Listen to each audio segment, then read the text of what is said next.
नमस्कार, स्वागत है आपका। मैं हूं आपके साथ अनंत त्यागी और आप देख रहे हैं बंगाल की धरती से, कोलकाता के ब्रिगेड ग्राउंड से लाइव बुलेटिन।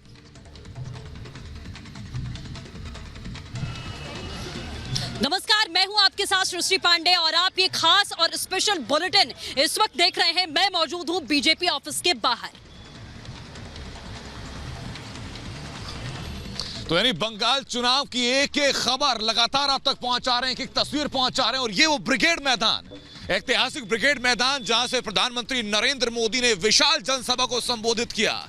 11 से 12 लाख लोगों के बीच ममता बनर्जी को सीधा चैलेंज दिया और सीधा संदेश दे दिया कि बंगाल के अंदर ममता बनर्जी का खेल अब खत्म हो चुका है।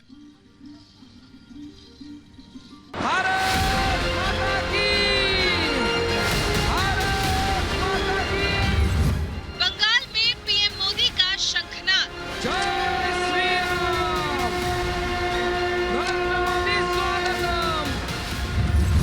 ममता को पीएम की खरी खरी। टीएमसी का खेला से खेला खत्म।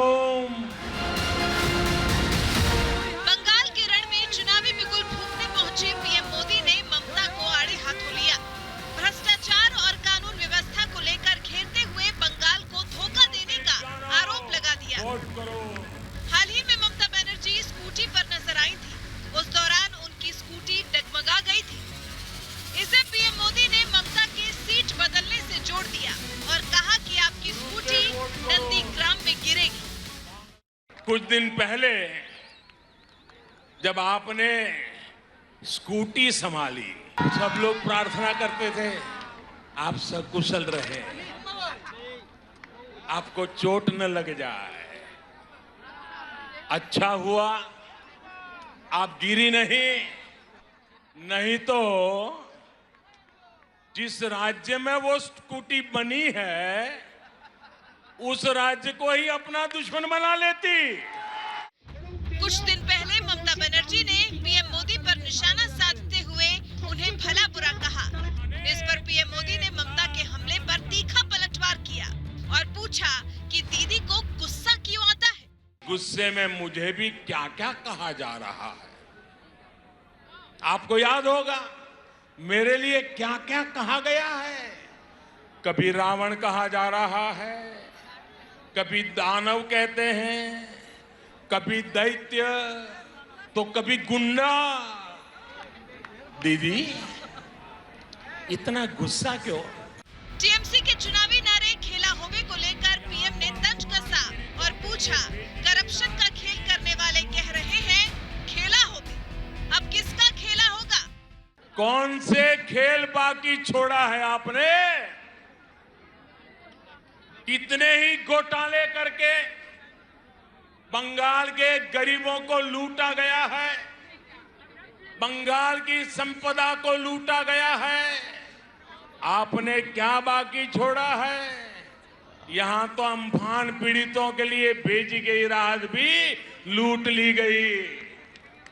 आपने लोगों की मेहनत की कमाई से लोगों की जिंदगियों से खेला।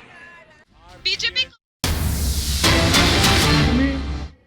भगवान पद्मनाभ की भूमि है, जिसको त्रावणकोर महाराजा ने पद्मनाभ महाराज को समर्पित कर उनकी ओर से पीढ़ियों तक शासन करने का विनम्रता से प्रयास किया। दुनिया में एक ही स्थान ऐसा है जो इस भूमि का राजा स्वयं पद्मनाभ है। ये दुनिया में एक ही स्थान है। ഈ ഭൂമി ശ്രീപത്മനാഭന്റെ ഭൂമിയാണ്. തിരുവിതാംകൂർ രാജകുടുംബം തങ്ങളുടെ രാജ്യം ശ്രീപത്മനാഭന്റെ പാദങ്ങളിൽ സമർപ്പിച്ചുകൊണ്ട് തൃപ്പടി ദാനം നടത്തിക്കൊണ്ട് ഈ ഭൂമിയെ സേവിച്ചുകൊണ്ടിരിക്കുന്ന, ഈ രാജ്യത്തെ സേവിച്ചുകൊണ്ടിരിക്കുന്ന ഒരു പ്രദേശമാണ്. ലോകത്ത് മറ്റെവിടെയും അത്തരത്തിലുള്ള ഒരു സാഹചര്യം നമുക്ക് കാണാൻ കഴിയില്ല. ഭഗവാൻ ശ്രീപത്മനാഭൻ ഒരു പ്രദേശത്തിന്റെ രാജാവായിരിക്കുന്ന, ഭരണാധിപനായിരിക്കുന്ന ഒരു സാഹചര്യം ലോകത്ത് മറ്റെവിടെയും കാണാൻ സാധിക്കില്ല. ये केरल की महान भूमि हमेशा से सामाजिक पुनर्जागरण और सुधार आंदोलनों की भूमि रही है। സാമൂഹ്യ പരിഷ്കരണത്തിൻ്റെയും സാമൂഹ്യ നവോത്ഥാനത്തിൻ്റെയും ഭൂമിയാണ് ഈ ഭൂമി. मित्रों, मगर आज ये भूमि भ्रष्टाचार, राजनीतिक हिंसा और अव्यवस्थाओं के लिए जानी जाती है.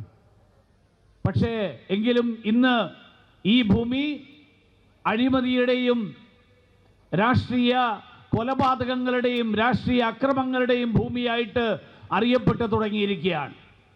और आज मैं जब यहाँ आया हूँ, हमारे पार्टी अध्यक्ष सुरेंद्रन जी के नेतृत्व में एक विजय यात्रा का समारोह है. ഇന്നിവിടെ ഞാൻ എത്തിയിരിക്കുന്നത് പാർട്ടിയുടെ സംസ്ഥാന അധ്യക്ഷൻ ശ്രീ കെ സുരേന്ദ്രൻജിയുടെ വിജയയാത്രയുടെ സമാപന സമ്മേളനത്തിൽ സംബന്ധിക്കാനാണ്. लगभग 1940 किलोमीटर लंबी ये विजय यात्रा केरल के अंदर परिवर्तन के संकल्प के साथ शुरू की. ഈ കേരളത്തിൽ ഏതാണ്ട് 940 കിലോമീറ്റർ ദൈർഘ്യം വരുന്ന ഒരു യാത്ര, അങ്ങനെ ഒരു യാത്രയാണ് ഈ പരിവർത്തനത്തിൻ്റെ, ഈ നാട്ടിലൊരു മാറ്റമുണ്ടാക്കാൻ വേണ്ടിയിട്ടുള്ള ലക്ഷ്യവുമായിട്ട് ഇന്ന് ഇവിടെ അവസാനിക്കുന്നത്. लगभग 62 से ज्यादा बड़ी सभाएं और सैकड़ों गांव सभाओं के स्वागत को झिलते झिलते यात्रा आज समुद्र किनारे आकर समाप्त हो रही है. 62 വലിയ പൊതുയോഗങ്ങളും നിരവധി ചെറു സ്വീകരണങ്ങളും അതെല്ലാം ഏറ്റുവാങ്ങിക്കൊണ്ടാണ് ഈ യാത്രയുടെ ഈ പ്രവാഹം ഈ സമുദ്രത്തിൽ അലിഞ്ഞു ചേരാൻ പോകുന്നത്. मगर ये यात्रा यहाँ समाप्त हो रही है. आज से नए संकल्प से आत्मनिर्भर केरल, नए केरल के संकल्प के साथ आज से भारतीय जनता पार्टी की प्रचार यात्रा का यहीं से शुरुआत हो रहा है. ഈ യാത്ര ഇവിടെ അവസാനിക്കുന്നതോടുകൂടി കേരളത്തിൽ ഒരു സ്വയം പര്യാപ്ത കേരളത്തിന് വേണ്ടിയിട്ട്, അതിനു വേണ്ടിയിട്ടുള്ള പുതിയ പ്രതിജ്ഞയുമായിട്ടുള്ള പ്രചരണം, അതിനു വേണ്ടിയിട്ടുള്ള ഒരു ജനമുന്നേറ്റം, ആ ജനമുന്നേറ്റത്തിന് തുടക്കം കുറിക്കപ്പെടുകയാണ് ഈ വേദിയിൽ. मित्रों, ये यात्रा के दौरान मेट्रोमैन ई श्रीधरन, उच्च न्यायालय के पूर्व न्यायाधीश पीएन रविंद्रन, मलपुरम के भूतपूर्व अध्यक्ष बाबू रजाक, ढेर सारे गणमान्य लोग पार्टी में शामिल हुए हैं. आज भी कई लोगों ने पार्टी में शामिल होने का पसंद किया है.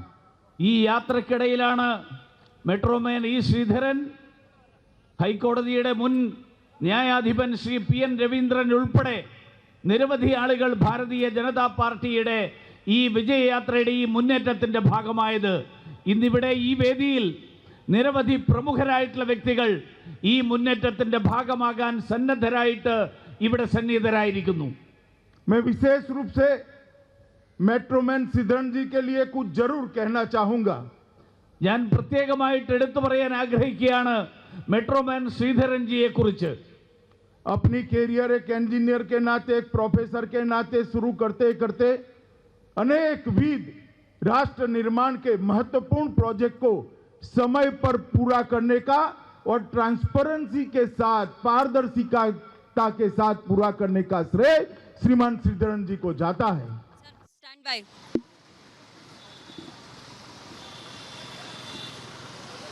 तो अमित शाह को आप सुन रहे थे. मिशन दक्षिण पर अमित शाह हैं और अब सीधे आपको हम बंगाल लिए चलते हैं. बंगाल की धरती पर इस वक्त रिपब्लिक की बड़ी टीम मौजूद है. आप सीधे हम बातचीत करेंगे ममता बनर्जी और प्रधानमंत्री नरेंद्र मोदी की आज की हुई रैलियों की. सबसे पहले तो पश्चिम बंगाल का जो मिशन है वो पूरी तरीके से ममता वर्सेस मोदी हो चुका है और प्रतिष्ठा का सवाल ममता और मोदी दोनों के लिए ही बना हुआ है. एक तरफ जहां ब्रिगेड मैदान में प्रधानमंत्री नरेंद्र मोदी ने दहाड़ और हुंकार भरी और ममता बनर्जी पर जमकर निशाना साधा, तो वहीं दूसरी तरफ सिलीगुड़ी में ममता बनर्जी ने भी प्रधानमंत्री नरेंद्र मोदी पर जमकर वार किया है. चुनाव की तारीखों के ऐलान के बाद में यह पहला मौका था जब दोनों इस तरीके से एक दूसरे के आमने सामने थे.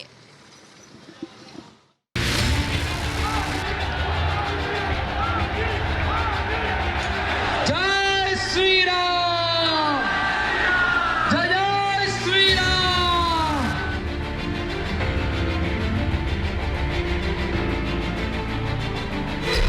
दिलचस्प हुआ बंग युद्ध.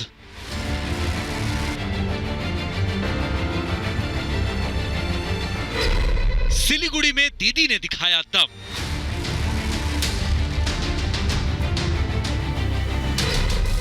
महंगाई पर सिलेंडर के साथ प्रदर्शन। पश्चिम बंगाल में मोदी वर्सेस ममता की लड़ाई दिलचस्प होती जा रही है। कोलकाता के परेड ग्राउंड में प्रधानमंत्री मोदी ने ममता बनर्जी को निशाने पर लिया, तो सिलीगुड़ी में ममता ने पीएम मोदी पर निशाना साधा। ये शंखनाद सुनिए, अब हर तरफ से एक ही आवाज है, टीएमसी का खेला शेष, टीएमसी का खेला शेष, खेला खत्म। খেলা হবে, দেখা হবে, জেতা হবে, हम लड़ेंगे, हम करेंगे, हम जीतेंगे, मोदी को हराएंगे, भारत से हटाएंगे, बीजेपी को हटाएंगे, और जो हमसे टकराता है वो चूर चूर हो जाता है। दरअसल एक तरफ जहां प्रधानमंत्री मोदी कोलकाता के ब्रिगेड ग्राउंड में ममता पर हमला बोल रहे थे, उसी वक्त ममता बनर्जी सिलीगुड़ी में महंगाई के खिलाफ गैस सिलेंडर लेकर प्रदर्शन कर रही थी। ममता के इस प्रदर्शन में अच्छी खासी भीड़ थी, तो ममता का हौसला बढ़ना भी लाजमी था। उजाला गैस कहा गया, उजाला उजाला का रोशनी कहा गया। कैग रिपोर्ट में भी बोला कि उजाला में स्कैंडल हुआ, उजाला में आपका आदमी सब खा लिया, गड़बड़ किया, तोलाबाजी खाली नहीं किया, कोटि कोटि रुपया खा लिया। ममता यही नहीं रुकी, उन्होंने केंद्र सरकार पर सरकारी संपत्ति को बेच देने के आरोप लगाए और अहमदाबाद में स्टेडियम का नाम नरेंद्र मोदी स्टेडियम रखने पर भी ऐतराज जताया। बोलो दिल्ली को तो बेच दिया, दिल्ली का लाल किला को बेच दिया, कब ताजमहल को बेच देंगे, इंडियन रेलवे को बेच दिया, बीएसएनएल को बेच दिया, कोल इंडिया को बेच दिया। खाली इंडिया का नाम बदलना है आपका नाम पे, बाकी तो यही है। शर्म लगता है कि आज वल्लभ भाई पटेल उसका नाम पे जो स्टेडियम था आपका नाम पे कर दिया। आज की तकरार से साफ है कि बंगाल का चुनाव पीएम मोदी और ममता बनर्जी के बीच नाक का सवाल बन गया है। जीत किसकी होती है, ये जानने के लिए 2 मई का इंतजार सबको है। Bureau report, Republic Bharat. Live bulletin आप ब्रिगेड मैदान में मौजूद हैं, जहां से प्रधानमंत्री नरेंद्र मोदी ने पश्चिम बंगाल की राजनीति की और खासतौर पर इस विधानसभा चुनाव की दशा तय की है। जो खास मेहमान हमारे साथ उनके तारुफ आपसे कराते हैं। हमारे साथ प्रेम शुक्ला जुड़ चुके हैं, प्रवक्ता हैं बीजेपी से। अवनिजेश अवस्थी हमारे साथ हैं, राजनीतिक विश्लेषक हैं। पूजा श्री हमारे साथ जुड़ चुके हैं, राजनीतिक विश्लेषक हैं। साथ ही साथ अपूर्वा पोद्दार हमारे साथ हैं, सांसद है टीएमसी से। नीरज राय हमारे साथ हैं, अध्यक्ष हैं उत्तर प्रदेश टीएमसी के। और बादल देवनाथ हमारे साथ जुड़ चुके हैं, राजनीतिक विश्लेषक हैं। सबसे पहले अपूर्वा पोद्दार में ये जानना चाहूंगा कि जो लाखों की भीड़ यहां पर मौजूद थी ब्रिगेड मैदान में, इस भीड़ को संबोधित करते हुए प्रधानमंत्री नरेंद्र मोदी ने अपना दोस्त बताया और पूछा कि आप ये बताइए कि दोस्ती चलेगी या तोलाबाजी चलेगी। जवाब देना चाहेंगे आप इस बात का? सोहेल जी, सबसे पहला बात तो है कि ब्रिगेड में जो भीड़ आप लोग कह रहे हैं, लेकिन ब्रिगेड में अगर आप शुरू से लेके अंत तक देखेंगे, वहां पर स्टेज में जो तीनों स्टेज बना था, तीनों स्टेज में जो मेन स्टेज में कार्यकर्ता बाहर कह रहे थे कि बाएं तरफ खाली है, आप आदमी को यहाँ पर आइए। आप वो कह रहे कि देखिए अपूर्वा जी वो एक बहस का अलग मुद्दा होता है, कितने लोग थे कितने लोग नहीं थे। मैं यहाँ पर मौजूद था और मैंने देखा कि कितने लोग थे, तो कितने लोग थे या नहीं थे इसमें किसी सर्टिफिकेशन की जरूरत नहीं है। मैं तो खाली ये जानना चाह रहा हूँ कि क्या तोलेबाजी चलती रहेगी ऐसे ही? जी, प्रधानमंत्री को देखने आए थे कि देश का प्रधानमंत्री क्या पेट्रोल का दाम, डीजल का दाम, गैस का दाम क्या कम कर रहे हैं, ये सुनने आए थे। लेकिन इन्होंने इस तरह का कोई आश्वासन नहीं दिया। इन्होंने देश का प्रधानमंत्री ये नहीं कहा कि भारत में उन्होंने क्या काम किया और बीजेपी जितने शासित राज्य है इसमें क्या क्या उपलब्धि की, क्या क्या डेवलपमेंट की, ये बात नहीं रखे। सिर्फ ये खराब है वो खराब है, इलेक्शन के 2-3 महीना पहले खराब होता है और उसके बाद बाकी कोई कुछ नहीं होता है। तो ये बीजेपी की स्ट्रेटेजी है। ममता बनर्जी रोड पर आंदोलन कर रही है महिलाओं को लेके, गैस पेट्रोल डीजल का दाम के विरुद्ध में, और मोदी जी भाषण दे रहे हैं। अपूर्वा जी, मैं लौट रहा हूँ आपके पास। आपको अगर सबूत की जरूरत है तो मेरी सहयोगी सृष्टि भी इसी मैदान में मौजूद थी जब ये रैली हुई थी। सृष्टि आपको खुद बता देंगे कितने लोग यहाँ पर मौजूद थे, उनके पास भी कुछ सवाल हैं आपके लिए। सृष्टि। बिल्कुल जाहिर तौर पर अपूर्वा जी, जिस तरीके की बात आप लगातार कर रही हैं कि प्रधानमंत्री नरेंद्र मोदी आज एक दिन आते हैं और उस तरीके की बातें यहां पर करते हैं, लेकिन जो जनता वहां पर पहुंची थी वो जनता के जवाब थे। प्रधानमंत्री ने सवाल पूछा और जनता ने ही जवाब दिया और प्रधानमंत्री ने कहा कि ममता दीदी ये बंगाली बोल रहा है। तो अगर यहाँ की जनता ही आप पर ये आरोप लगा रही है और कह रही है कि ये भ्रष्टाचार और जो महिलाओं का सम्मान होना चाहिए था वो महिला मुख्यमंत्री होने के नाते नहीं हुआ, इसका आपके पास क्या जवाब होगा मैम? अरे उत्तर प्रदेश में हाथरस का घटना पर क्यों नहीं मोदी जी बोले, उन्नाव के घटना पर क्यों नहीं बोले? और बंगाल की बात करिए ना मैम, बंगाल की बात करिए। बोलो, हम बोले, हम जो बोलेंगे आप ये बोलोगे। लग रहा था देश का प्रधानमंत्री नहीं, हमारा स्कूल में कोई टीचर कह रहा था हम ये बोलेंगे तो आप वो बोलना। ये कार्यकर्ता का अंदर का बात नहीं था। अपूर्वा पोद्दार जी, आमतौर पर देखिए उम्मीद ये की जाती है कि जिस विषय का सवाल पूछा जाए उसी विषय का जवाब दें। क ख ग की बात होगी, आप ABCD सुनाने लगेंगे तो शायद मुश्किल होगी। वहीं से भी अनुपमा हमारे साथ लगातार बनी हो, उसके बाद मैं रुक करूंगा प्रेम शुक्ला जी का। लेकिन पहले अनुपम बताइए, अगर ये सवाल पूछा जा रहा है TMC वालों से कि जब लाखों लोग यहाँ ब्रिगेड मैदान में मौजूद रहे, अनुपमा उनके सामने PM मोदी ने पूछा कि बताइए दोस्ती चलेगी तोलाबाजी, तो इस सवाल का जवाब देने में दिक्कत क्या है TMC को? अनुपमा। अपूर्वा जी, लौट रहा हूँ आपके पास। अनुपमा, सबसे बड़ी बात है कि अगर अपूर्वा की तरफ से ये कहा जाता है कि प्रधानमंत्री नरेंद्र मोदी को देखने के लिए इतनी भीड़ पहुंची थी, तो देखिए प्रधानमंत्री नरेंद्र मोदी के चेहरे को वो टीवी पर भी देखते हैं। वो उनकी तमाम योजनाओं को सुनने के लिए, वो उनकी तमाम बातों को सुनने के लिए वहां पर पहुंचे थे कि आखिर बंगाल का विकास कैसे होगा, बंगाल में रोजगार की बात कैसे होगी, बंगाल में सृजन की बात कैसे होगी, बंगाल में युवाओं की बात कैसे होगी।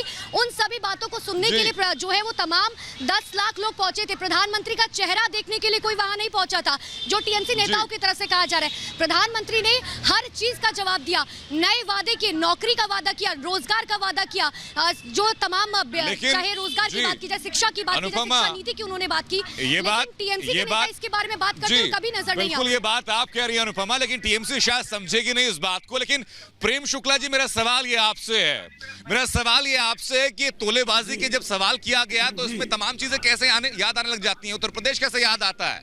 जो खेला ओबे का जो नारा यहाँ पर बुलंद कर रहा है TMC का काडर, क्या उनको खुद डर है कि उनके साथ खेल होने वाला है, इससे तोलेबाजी पर जबान सल जाती है? देखिए उनका खेल खत्म होने वाला है, और खेल खत्म होने का संकेत आज ब्रिगेड मैदान से जो विशाल जनसागर उमड़ा था, उस जनसागर की लहरों ने स्पष्ट कर दिया कि उनका जनादेश भारतीय जनता पार्टी के पक्ष में है और बंगाल में परिवर्तन होकर रहेगा। और इस परिवर्तन की लहर को देखकर TMC की नेत्री सुश्री ममता बनर्जी समेत तमाम TMC के नेता बौखलाए हुए। उनकी बौखलाहट इस बात का प्रतीक है कि वहां परिवर्तन सुनिश्चित है, वहां भारतीय जनता पार्टी के नेतृत्व में अब की बार 200 पार ये लक्ष्य सिद्ध होना सुनिश्चित है। और इस सुनिश्चय को, इस संकल्प को देखकर स्वाभाविक तौर पर TMC के लोगों का बौखलाहट प्रकट होगी, और ऐसे में वो आराम शराब बातें करेंगे। उनको पता है कि तुष्टिकरण वालों की चली चला की बेला है, अब टोलेबाजी वालों को जो है विदा करना तय हो चुका है। अब तुष्टिकरण की राजनीति अस्वीकार कर दिया है। लेकिन जिस मोर को दाना खिलाया वो बर्ड फ्लू में चला गया।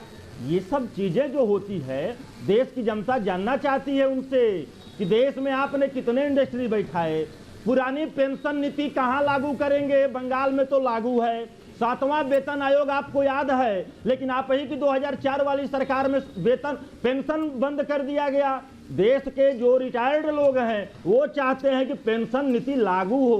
इस पे सरकार ममता बनर्जी थी कि नहीं? बिल्कुल प्रेम शुक्ला जी, नीरज जी, हम वापस आएंगे आपके पास में।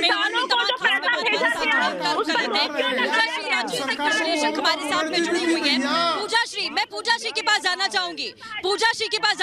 पूजा श्री, आपका विश्लेषण क्या कहता है? बंगाल के ब्रिगेड मैदान में प्रधानमंत्री ने हुंकार भरी और सवाल पूछा बंगाल की जनता से कि क्या ये भ्रष्टाचार चाहिए आपको? क्या ये हिंसा चाहिए आपको? क्या महिलाओं का अपमान चाहिए आपको?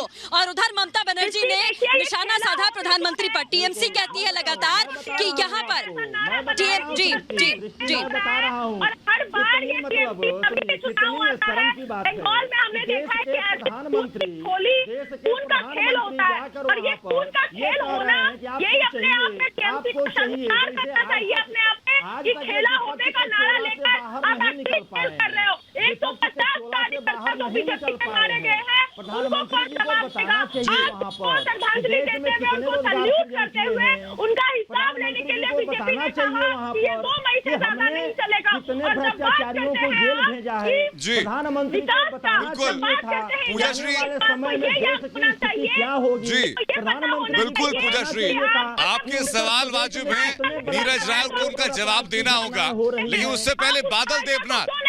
पूजा श्री, नीरज राय, मैं वापस लौट रहा हूँ। पूजा जी मैं वापस लौट रहा हूँ आपके पास। पूजा जी मैं वापस लौट रहा हूँ, लेकिन बादल देवनाथ जरा ये बताइए, बादल देवनाथ जरा ये बताइए कि यहाँ की जनता से पिछले 1 महीने में कलकत्ता और आसपास के एरिया में रह करके यहाँ की जनता से मैं सवाल पूछे कि आखिरकार क्यों टीएमसी उन्हें पसंद नहीं है। उनका सवाल ये आता है कि बताइए 134 लोगों को जो टीएमसी कार्यकर्ताओं ने मारा है, उनका सवाल है 134 लोगों को कार्यकर्ताओं को जो टीएमसी कार्यकर्ताओं ने मारा, उसका जवाब कौन देगा? केंद्र की योजनाएं अगर राज्य में नहीं पहुंची तो उसका जवाब कौन देगा? 10 सालों से लगा तोलाबाजी का शिकार यहाँ लोग हो रहे हैं, उसका जवाब कौन देगा? बादल देवनाथ। मैं आपसे जवाब मांग रहा हूँ, मोदी जी से जवाब मांग रहा हूँ, मोदी जी से जवाब मांग रहा हूँ। मोदी जी बंगाल में आया, अपूर्वा मैडम क्यों ऐसा कहा? ममता बनर्जी का एक सवाल होता है ब्रिगेड में 20 लाख 30 लाख होता है। मैं जवाब दे रहा हूँ, जवाब होता है, सवाल के बारे में सवाल नहीं पूछेंगे ना आप तो पब्लिक के बीच में जा रहे हैं अपनी योजनाओं को लेकर के। आप सुनना नहीं चाहते, सवाल है, आप सुनना नहीं चाहते, बताइए सर, सुनना नहीं चाहते, बताइए सर जी, आप सुन लीजिए मेरा बात। आपने सवाल तो आपने किया ना, तो मोदी जी यहाँ पर जी, बताइए सर। बंगाल में सभा किया, ब्रिगेड में तो अच्छा लोग नहीं हुआ, लेकिन मोदी जी ये नहीं कहा बंगाल के विकास के लिए क्या करना चाहिए। वो वोट में जितना चाहते, सोनार बांग्ला बनाना चाहते, इस बजट में 2000 रुपया एक एकड़ के 2000 रुपया दिया। सोनार बांग्ला कैसे बनेंगे? उनका मैनिफेस्टो क्या है? कुछ नहीं बताया, सिर्फ दीदी करके चला गया। और हम तो ये लोग चाहते मोदी वर्सेस ममता बनर्जी, तो पूरा देश में है, पूरा विश्व में मोदी वर्सेस ममता बनर्जी है। राहुल गांधी का तो नाम नहीं आता है। हम सब चाहते फिर एक बार ममता बनर्जी प्रधानमंत्री बने। और मोदी जी आपने डेवलपमेंट की बात की, छोटा सा रिएक्शन अवनीश अवस्थी में जानना चाहूंगा। अवनीश अवस्थी, अगर प्रधानमंत्री नरेंद्र मोदी ने बताया यहाँ पर कि कितने लाख लोगों को शौचालय मिला, अगर उन्होंने कहा कि कितने लाख लोगों को घर मिला, उन्होंने बताया कितने लाख लोगों को रोजगार मिला, तो ये विकास नहीं तो और क्या है? केंद्र की यही तो योजनाएं थी ना। वो कहाँ बताए, क्या बताए? जी त्यागी जी, लेकिन इंडिया तो नहीं हुआ, डिजिटल इंडिया नहीं हुआ, अर्नब के जन्मदिन की बहुत बधाई। 15% नहीं मिला, और हर साल में 2 करोड़ का नक नहीं हुआ, स्वच्छ भारत अभियान नहीं हुआ, और मैंने गंगा जमुना सरस्वती संस्कार नहीं हुआ। क्या किया है? अरे बादल मुझसे पूछा है, बजट में 1 पैसा। अरे सुन तो लीजिए ना बादल अवस्थी जी, मैं जवाब तो मैं दे रहा हूँ त्यागी जी का, मैं त्यागी जी का तो जवाब दे रहा हूँ। विकास का बात हो रहा है, अरे बादल सुन तो लो पहले। एक भी काम नहीं किया। बिल्कुल, देखिए जवाब आप दे रहे हैं, जवाब हम आपका सुनेंगे, जवाब आप दे रहे हैं, जवाब हम आपका सुनेंगे, लेकिन सवाल जो बंगाल की जनता ने पूछा है उसका जवाब आपको यहाँ देना पड़ेगा। फिलहाल आपको मैं बता दूं कि मिथुन चक्रवर्ती, जो लगातार ये नाम गूंज रहा था चारों तरफ और सवाल उठ रहा था कि क्या वाकई में मिथुन चक्रवर्ती बीजेपी का दामन थाम सकते हैं, चूंकि पहले वो टीएमसी का हिस्सा हुआ करते थे, टीएमसी का साथ छोड़कर वो पूरी तरीके से राजनीति से अलग हुए और अब बीजेपी का दामन उन्होंने थाम लिया है, एक बड़ा चेहरा बंगाल का। लेकिन मिथुन चक्रवर्ती ने एक्सक्लूसिव बातचीत में साफ तौर पर कहा है कि टीएमसी में जाना उनकी सबसे बड़ी भूल थी। आप खुद सुनिए। आप पूछना चाहेंगे कि मैं अचानक बीजेपी पे की, कोई बोलता है कि आप एक्सट्रीमिस्ट की राजनीति की, फिर आपने, मैंने राजनीति एक्सट्रीमिस्ट की थी, लेकिन मैं बाकी किसी के साथ रहा नहीं। तृणमूल ने मुझे एमपी बनाया था, मैंने छोड़ा। मैं किसी पे उंगली नहीं उठाऊंगा, ये नहीं बोलूंगा इसकी गलती, मैं बोलूंगा कि ये माय बैड डिसीजन। यही बात खत्म कर दीजिए। रह गई बीजेपी की बात, मेरा एक सपना था मैं 18 साल का जब था तब से ये सपना मेरे साथ ही है कि मैं गरीबों के साथ रहूँगा, गरीबों की मदद करूँगा, गरीबों को सम्मान दिलवाऊँगा। और इसीलिए आपने देखा होगा मेरी हर फिल्में ऐसी होती हैं, मेरी हर फिल्म ऐसी। मैं मजदूर यूनियन का चेयरमैन रहा 25 साल तक। मैं हर जगह जहाँ भी खबर सुनी होगी कि किसी को कोई तकलीफ है, खाली मेरी एक ही प्रॉब्लम है कि मैं पब्लिसिटी नहीं करता, लेकिन जानते तो सभी हैं कि दादा क्या करते हैं। तो आज मुझे एक मौका मिला और पीएम साहब ने जो कहा है, आपने तो सबने सुना है कि एक पार्टी है जो इस वक्त, चाहे आपको किसी को अच्छा लगे किसी को बुरा लगे, लेकिन एटलीस्ट गरीबों के लिए कुछ सोच है। They are trying to do something. और अगर मैं अपना सपना सफल करने जाऊं कि मैं गरीबों के लिए कुछ करना है, तो मुझे किसी का तो हाथ पकड़ना पड़ेगा। चाहे आप मुझे सेल्फिश कह सकते हैं, कुछ भी कह सकते हैं, बट मेरे सेल्फिशनेस के पीछे सिर्फ एक ही कारण है। I want to be with the poor people, I want to stand by the poor people, I want to fight for poor people. बाकी रह गई बात यहाँ के आपने देखा ही हो क्या कमाल का बनाए थे कैलाश जी हैं हमारे। उन्होंने इतने 6 साल से मेहनत करके, दिलीप दा जो हमारे यहाँ के बहुत क्या सीनियर लीडर्स हैं, they have made BJP into a great success. And now what we see के BJP is making a government, that's for sure. And if we can all fulfil prime minister's dream that we want to make a Sonar Bangla, I'll be the proudest man. Mithun Chakraborty ने ये साफ कर दिया कि वो TMC में रहे जरूर थे, लेकिन टीएमसी में रहना उनकी गलती थी। अब निजय श्रीवास्तव जी बताइए जरा, बादल देवनाथ को जरा बताइए कि आखिरकार जब विकास का पैमाना नापने की कोशिश बीजेपी का कर रहे हैं, तो लगातार एक एक करके टीएमसी के जितने मजबूत स्तंभ थे वो टीएमसी पर अविश्वास जताकर अगर बीजेपी में शामिल हो रहे हैं, तो क्या टीएमसी का विकास यही है क्या? काम नहीं किया इसलिए तो लोग खफा हो रहे हैं। आनंद जी एक बार फिर से आपको रिपब्लिक बांग्ला और अर्णव के जन्मदिन की बधाई। बादल जो बात प्रधानमंत्री नरेंद्र मोदी ने कही है वो बंगाल की जनता को समझ में आ रही है, टीएमसी के नेताओं को समझ में आ रही है, इसीलिए वो टीएमसी से बाहर है। आपको समझ में ना आए ये आपकी गलती है, ये आपकी दिक्कत है, ये आपकी मुश्किल है। सवाल ये है कि अगर ममता बनर्जी अपने नेताओं को ही अपनी बात नहीं समझा पा रही, अगर टीएमसी के नेताओं का ही उनमें विश्वास नहीं रह गया है, तो बंगाल की जनता क्या विश्वास करेगी उन पर, जो पिछले 10 साल से ममता बनर्जी के साथ थे। जब उनका ही विश्वास नहीं रह गया तो बंगाल की जनता का विश्वास कैसे हो सकता है? सवाल बादल देवनाथ, आपको बादल जितना आप बोलते हैं ना उतने वोट और कट जाते हैं। जब आप बोलना शुरू करते हैं तो और वोट कट जाते हैं। अपूर्वा हमारे साथ में जुड़ी। अपूर्वा, मेरा सवाल आपसे ये है, अपूर्वा मेरा सवाल आपसे, सर मैं आऊंगी वापस आपके पास। अपूर्वा से सवाल मेरा ये है कि अगर बंगाल की जनता ये सवाल आपसे पूछ रही है, ये इस बात से हम नकार नहीं रहे कि ममता बनर्जी का जनाधार नहीं रहा, जनाधार ममता का रहा, लेकिन अगर यहाँ की जनता विरोध करती है और लाखों का सैलाब प्रधानमंत्री मोदी की रैली में पहुंचता है, बीजेपी की रैलियों में पहुंचता है, तो पकड़ आखिरकार अगर छूटी है तो किस वजह से छूटी है? या आप मानती ही नहीं है कि प्रतिद्वंदी बीजेपी आपके लिए बंगाल में मैदान में है? देखिए, हेल्दी डेमोक्रेसी में हमेशा अपोजिशन रहता है और बीजेपी अपोजिशन पार्टी है और बंगाल में डेमोक्रेसी है। तृणमूल कांग्रेस में डेमोक्रेसी है, तभी तो आज इतना बड़ा सभा वो लोग कर लिए। लेकिन वो सभा में भी 3 मंच थे, ओल्ड बीजेपी, न्यू बीजेपी और एक अलग।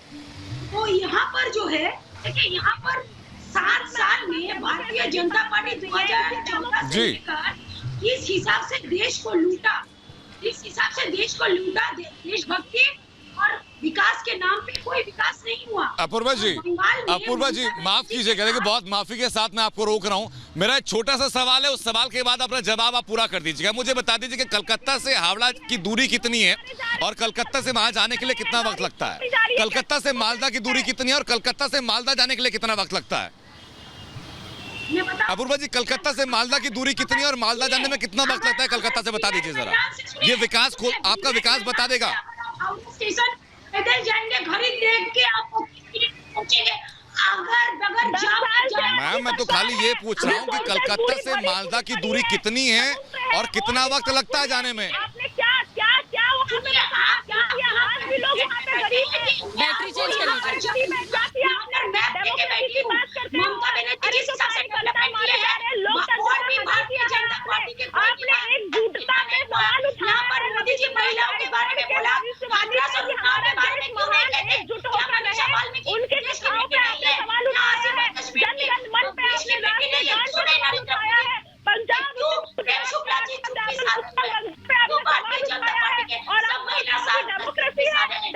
है, बाहर के लोग। अपूर्वा जी, शायद इस सवाल का जवाब आपके पास नहीं है। मेरी सहयोगी शशि ने कलकत्ता से मालदा की दूरी कई दफा तय की है। सृष्टि, बताइए जरा कि सड़कों की हालात क्या है, कितनी दूरी और कितना वक्त लगता है? सृष्टि, होने के बाद जब आप अपने को सशक्त नहीं कर सकते, आप क्या डेमोक्रेसी की बात? बिल्कुल अनंत, अपूर्वा जी के पास इसका कोई भी जवाब नहीं है, इसका कोई जवाब नहीं है। जी जी जी जी जी बिल्कुल इसका कोई जवाब नहीं है। देखिए अनंत, क्योंकि लगातार हमने वो सफर तय किया, मात्र 300 किलोमीटर की दूरी 15 घंटे में तय होती है। रास्ते ऐसे हैं कि गड्ढे में सड़क है या सड़क में गड्ढा, ये समझना बड़ा मुश्किल होता है। लेकिन अपूर्वा जी के पास में इसका कोई जवाब नहीं है और बात यहाँ पर विकास की जाती है। अगर आप आरोप लगाते हैं कि बीजेपी विकास के नाम पर खेल रही है, तो बंगाल में 10 साल तक ममता बनर्जी रही और इन सड़कों के हालात ऐसे जो अपने आप में सवाल है। अपूर्वा जी, कलकत्ता से मालदा आप खुद जाइए। अरे आप कलकत्ता में रहती है ना, आप कलकत्ता में रहती है ना, आप सफर करके दिखाइए। आप सफर, मैम सबूत क्या है? इससे बड़ा क्या सबूत होगा? इससे बड़ा क्या सबूत होगा? जमीनी स्तर के सबूत हम आपको बता रहे हैं, 1 महीने से जमीनी स्तर के सबूत आपको बताए जा रहे हैं। अपूर्वा जी, ये सफर तय किया है, ये सफर हमने और हमारी टीम ने तय किया है। अनंत जी ने भी ये सफर तय किया है।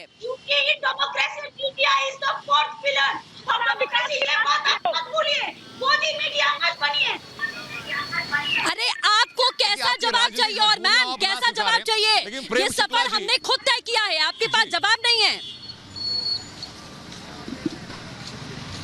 जी प्रेम शुक्ला जी, मैं छोटा सा सवाल जानना चाहूंगा कि अगर 350 किलोमीटर की कहीं दूरी हो और उस दूरी को तय करने में 12.5 घंटे का वक्त लग जाए, तो आप मानेंगे सड़क बहुत बेहतर है?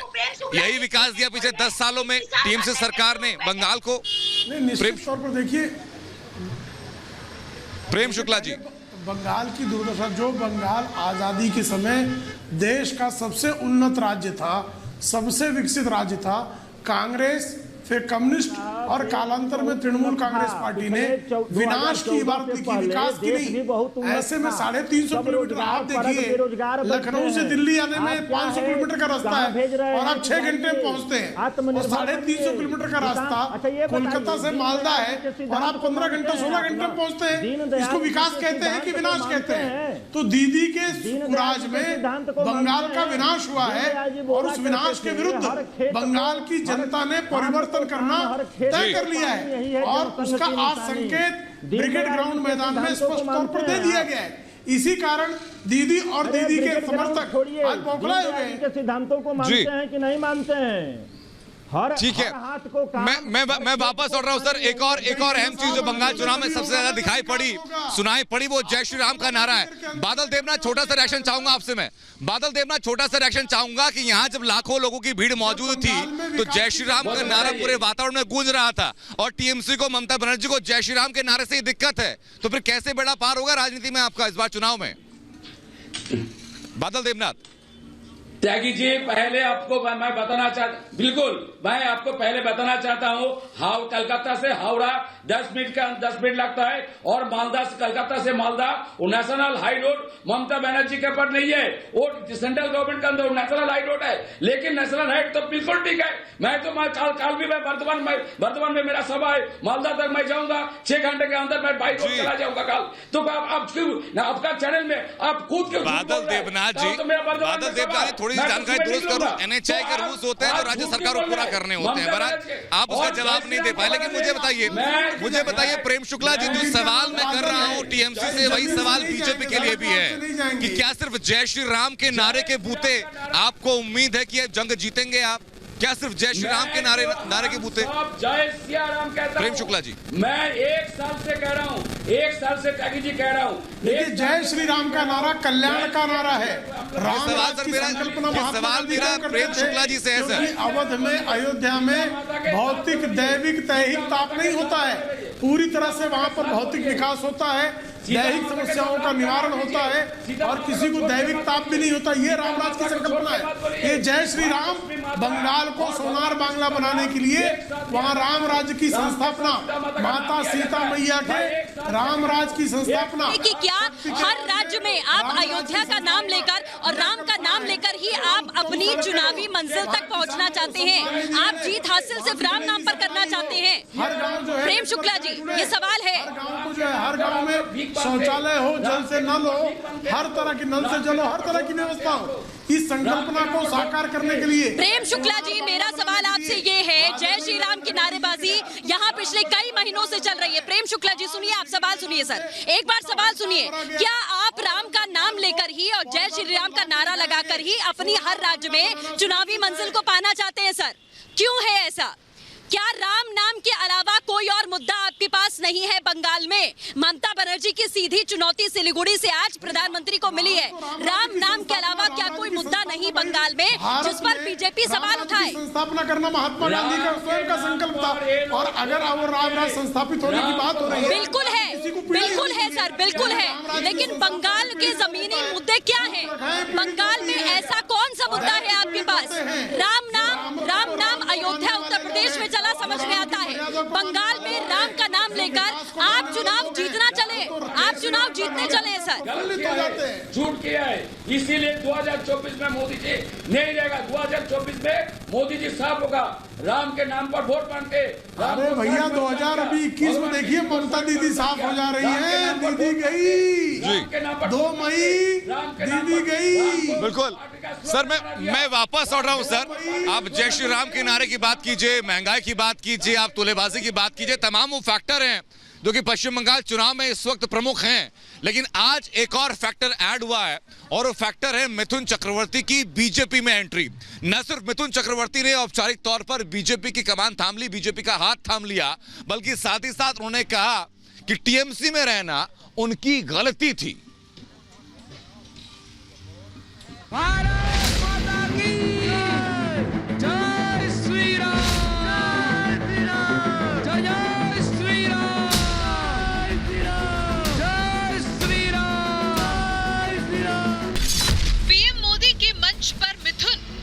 আর সেটাই আমি, আমার নাম মিঠুন চক্রবর্তী, আমি যা বলি তা করে দেখাই।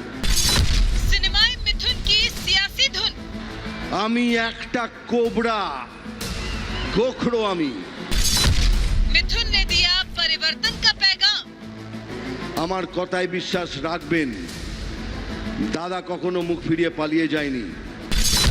बंगाल फतेह करने में मिथुन का साथ। बंगाल की फिक्र, मिथुन का जिक्र। आज तो हमारे बीच बांग्लार छेले मिथुन चक्रवर्ती जी भी है। तमाम अटकलों को खारिज करते हुए सिनेमाई सुपरस्टार मिथुन दा ने सियासी एंट्री ले ली और ऐसी एंट्री ली कि पीएम मोदी के पहुंचने से 2 घंटे पहले ही मंच पर पहुंच गए। पहले कमल थामा और फिर मंच से मुखर होकर अपने मन की बातें कह डाली। আর একটা স্বপ্ন দেখেছিলাম, তখন আমার বয়স 18, কি আমি গরিবদের জন্য কিছু করব, গরিবদের তাদের হক দিলাবো, গরিবদের সম্মানে মাথা উঁচু করে দাঁড়াবার সুযোগ করে দেব। আর আজকে মনে হচ্ছে কোথাও যেন আমি সেই স্বপ্নটা দেখতে পাচ্ছি। मिथुन चक्रवर्ती ने भरोसा देते हुए कहा कि जो बोलता हूँ वो करता हूँ। একটা খালি ডায়লগ বলবো, আর সেটাই আমি, আমার নাম মিঠুন চক্রবর্তী, আমি যা বলি তা করে দেখাই। बंगाल की धरती पर मिथुन ने भावनात्मक बयान देते हुए कहा कि उन्हें बंगाली होने पर गर्व है। और मैं बंगाल में रहने वाले सभी को ही बंगाली बोलता हूँ, क्योंकि आप यहाँ बड़े हुए हैं, आपका हक है, हर चीज में आपका हक है। और आपको छीनने का हक जो छीनने की कोशिश करेगा, वहां हम जैसे कुछ लोग खड़े हो जाएंगे। सियासी लड़ाई के बीच मिथुन ने लोगों को आश्वस्त करते हुए कहा कि कभी लड़ाई छोड़कर नहीं भागता। দাদার প্রতি ভরসা রাখবেন, আমার কথায় বিশ্বাস রাখবেন। দাদা কখনো মুখ ফিরিয়ে পালিয়ে যায়নি। I am going to be there always with you.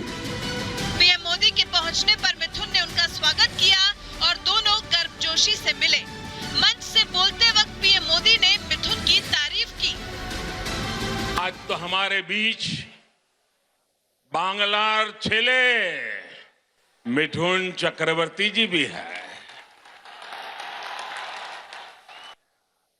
अपनी सफलता का पुण्य वो लोकनाथ बाबा के आशीर्वाद से सामान्य जनों तक पहुंचा रहे हैं।